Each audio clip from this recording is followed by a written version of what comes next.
आज मैं आपको बहुत ही इंटरेस्टिंग स्टोरी सुनाने वाली हूँ, इसलिए वीडियो को पूरा ज़रूर देखिएगा और लाइक और कमेंट ज़रूर कीजिए। आई एम श्योर आपने चैनल को तो सब्सक्राइब कर ही लिया होगा। तो चलिए देखते हैं आज की कहानी।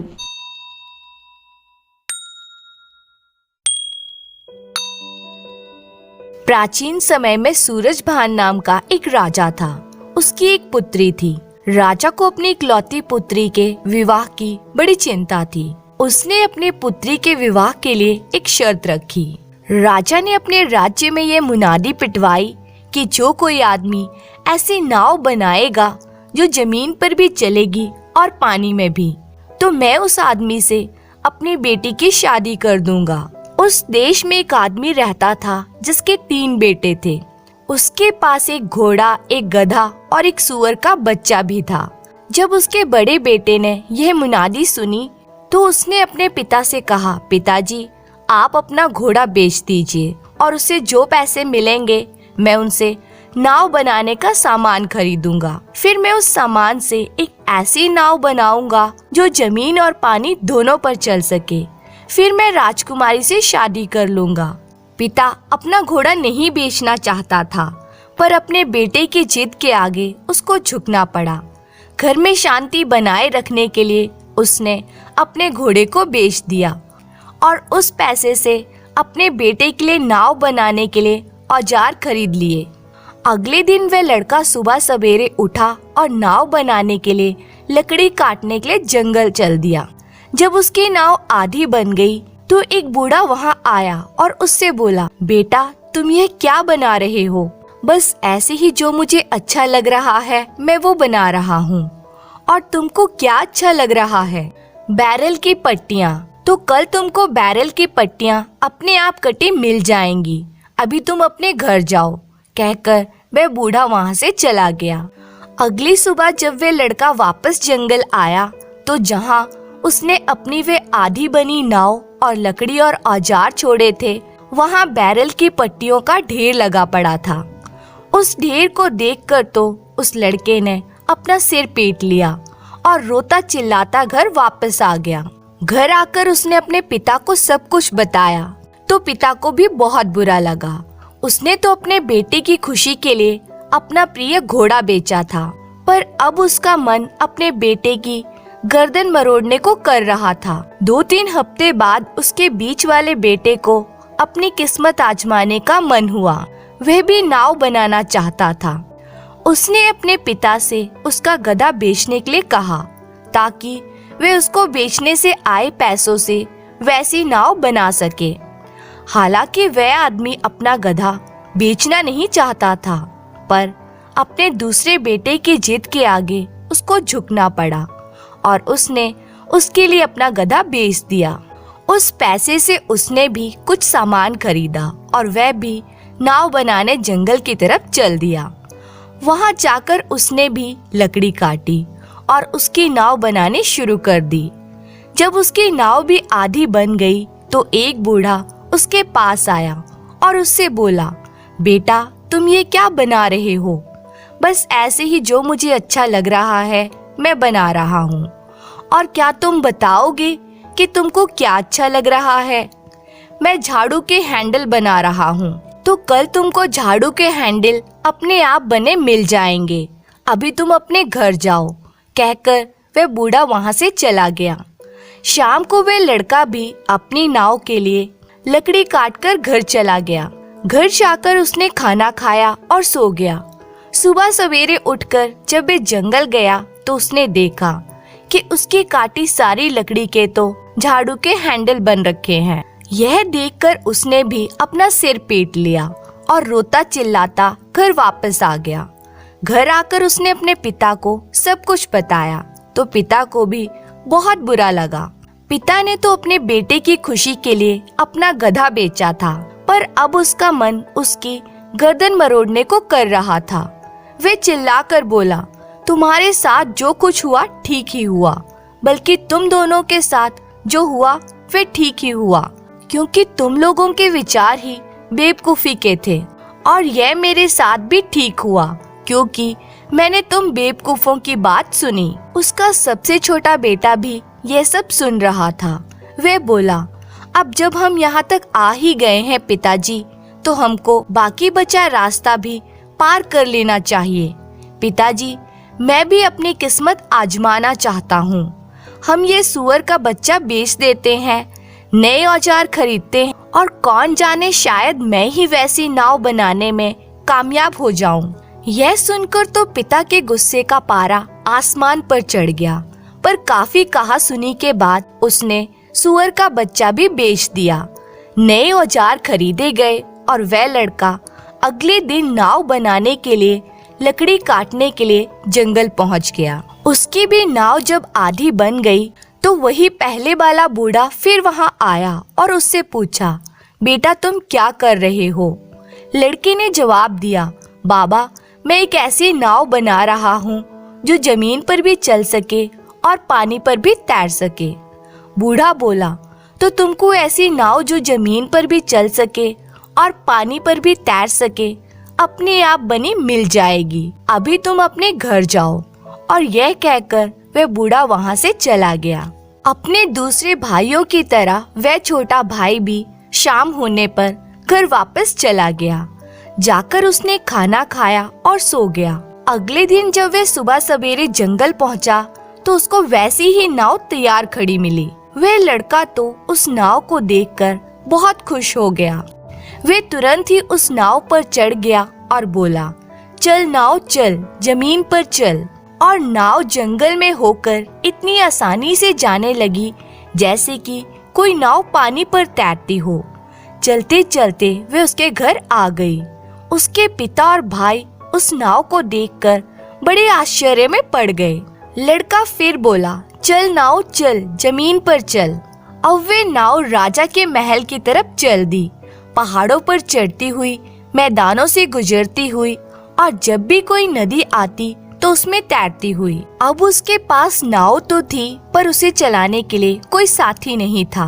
वह अब एक ऐसी नदी में आ पहुंचा था जिसका पानी समुद्र की एक धारा से आना था, पर उसका पानी नदी तक नहीं पहुंच रहा था, क्योंकि नदी के मुंह पर उसके किनारे पर खड़ा एक बहुत ही बड़ा आदमी झुककर उस समुद्र की धारा में से पानी पी रहा था और उसका पानी नदी में आ ही नहीं पा रहा था, जिससे वह धारा सूखी सी हो रही थी।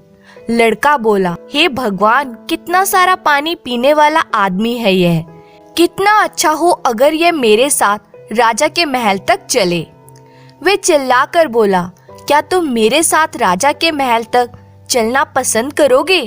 उस बड़े आदमी ने एक घूंट पानी पिया और बोला खुशी से, अब जबकि मेरी प्यास थोड़ी सी बुझ गई है तो तुम्हारे साथ चल सकता हूँ।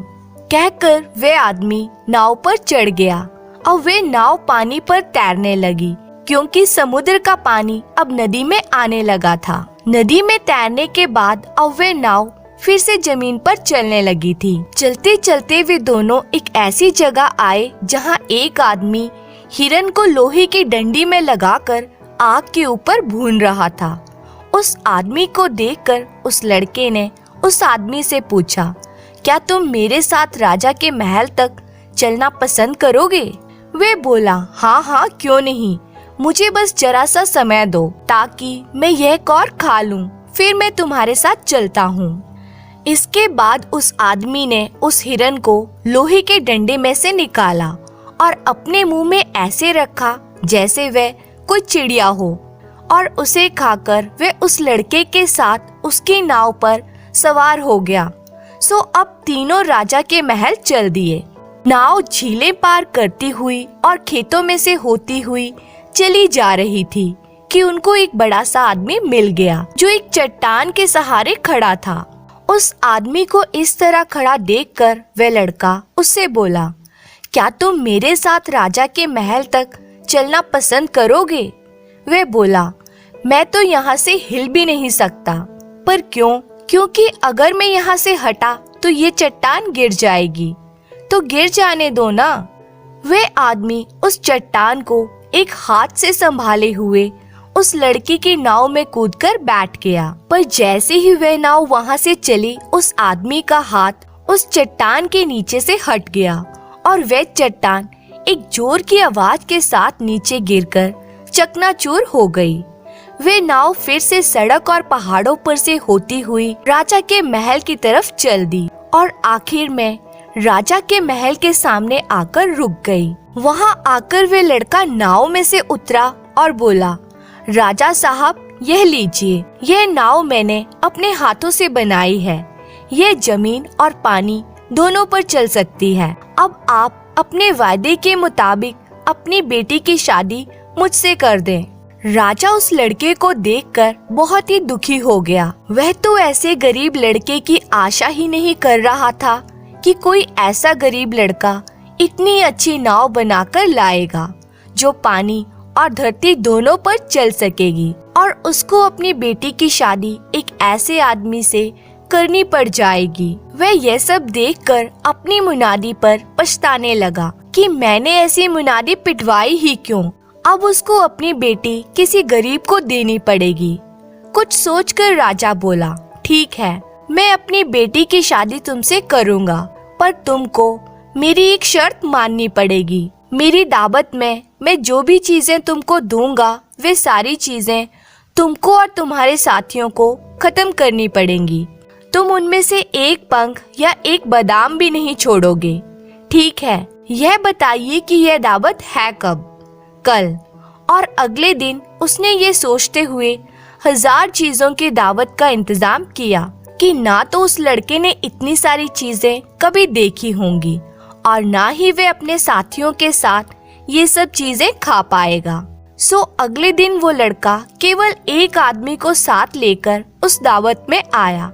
ये वही आदमी था जो भुने हुए हिरन को एक चिड़िया की तरह खा रहा था। लेकिन जब उन सबको खाने का समय आया तो वह तो बस खाता गया, खाता गया, खाता गया, कुछ को चबाते हुए, कुछ को साबुत के साबुत निगलते हुए, जब तक कि उसने वहाँ रखी सारी की सारी चीजें खत्म नहीं कर ली। राजा तो उस आदमी को देखता ही रह गया। फिर उसने ताली बजाकर अपने नौकरों को बुलाया और उनसे पूछा कि रसोई में और कुछ बचा है क्या। राजा ने उसको भी वहाँ मंगवा लिया तो नौकर खाने के आखिरी टुकड़े तक को वहाँ ले आए। उस आदमी ने वह सब खा लिया। राजा के समझ में नहीं आया कि वह क्या कहे, पर फिर कुछ सोचकर वह बोला, हाँ, अब मैं अपनी बेटी की शादी तुम्हारे साथ कर सकता हूँ, पर अभी तो इस खाने के बाद शरबत भी पीनी बाकी रह गई है। अब मैं तुम्हारे लिए अपने तहखाने में रखी सारी शरबत मंगवाता हूँ, जिसको तुमको और तुम्हारे साथियों को पूरी खत्म करनी होगी। अब की बार उस लड़के के साथ वे नदी का पानी पीने वाला आदमी आया और उसने देखते ही देखते राजा की सारी शरबत खत्म कर दी। फिर उसने वह शरबत भी पी डाली जो राजा ने अपने लिए बचाकर रखी थी। राजा बोला, बहुत अच्छे, मैं इस बात के खिलाफ बिल्कुल भी नहीं हूँ कि मैं अपनी बेटी तुमको नहीं दूंगा, पर अब दहेज का सवाल है जो उसके साथ जाएगा। उसके श्रृंगार करने की मेज, अलमारियाँ, पलंग, चादरें, कपड़े और घर की बहुत सारी चीजें हैं जो मैं उसको दूंगा। वे सब तुमको मेरी बेटी को उन सब के ऊपर बिठाकर एक ही बार में उसी समय ले जानी होंगी। लड़का उस आदमी की तरफ देखता हुआ बोला जिसने चट्टाल को संभाल रखा था, क्या यह काम तुमको कोई काम लग रहा है? वह आदमी बोला, यह कोई काम नहीं है, यह तो मेरा शौक है। सब लोग महल चले गए। लड़के ने सामान लाने वालों से पूछा, क्या तुम लोग तैयार हो? अगर तैयार हो तो सामान लादना शुरू करो। वे लोग कपड़ों की अलमारियां लाए, मेजें लाए, जवाहरात के बक्से लाए और भी बहुत सारा सामान लाए। सारा सामान लाकर उन्होंने उस आदमी की कमर पर लाद दिया। उस सामान के ऊपर बैठने के लिए उस राजकुमारी को पहले अपने महल के मीनार पर चढ़ना पड़ा। फिर वे उस ढेर पर आकर बैठी। जब वे बैठ गई तो वह बड़ा आदमी चिल्लाकर बोला, राजकुमारी जी, जरा कस कर पकड़ लीजिए, मैं अब चलना शुरू करता हूँ। कहीं ऐसा न हो कि मेरे चलने के धक्के से आप गिर जाएं। इतना कहकर वे सब कुछ लेकर नाव की तरफ भाग लिया और कूदकर नाव पर चढ़ गया। लड़का बोला, ओ नाव, अब तुम उड़ चलो। और नाव सड़कों, चौराहों और खेतों के ऊपर से होती हुई उड़ चली। राजा अपनी बालकनी में खड़ा यह सब देख रहा था। वे चिल्लाया, उनके पीछे जाओ और उन सबको पकड़कर जंजीरों से बांधकर ले आओ। राजा की फौज उनके पीछे भागी, परंतु नाव के उड़ने से जो धूल का बादल उठा उससे वे उनको देख भी न सकी। लड़के का पिता अपने छोटे बेटे को उसके दुल्हन के साथ और पूरी नाव भरे सामान के साथ देखकर बहुत खुश हुआ। फिर उस लड़के ने दुनिया का सबसे सुंदर महल बनवाया, जिसमें कुछ कमरे उसने अपने पिता, भाइयों और अपने साथियों को रहने के लिए दिए और बाकी का महल उसने अपने और अपनी पत्नी के लिए रख लिया। और इस तरह अब वे लड़का अपनी पत्नी के साथ सुखी जीवन व्यतीत करने लगा। धन्यवाद।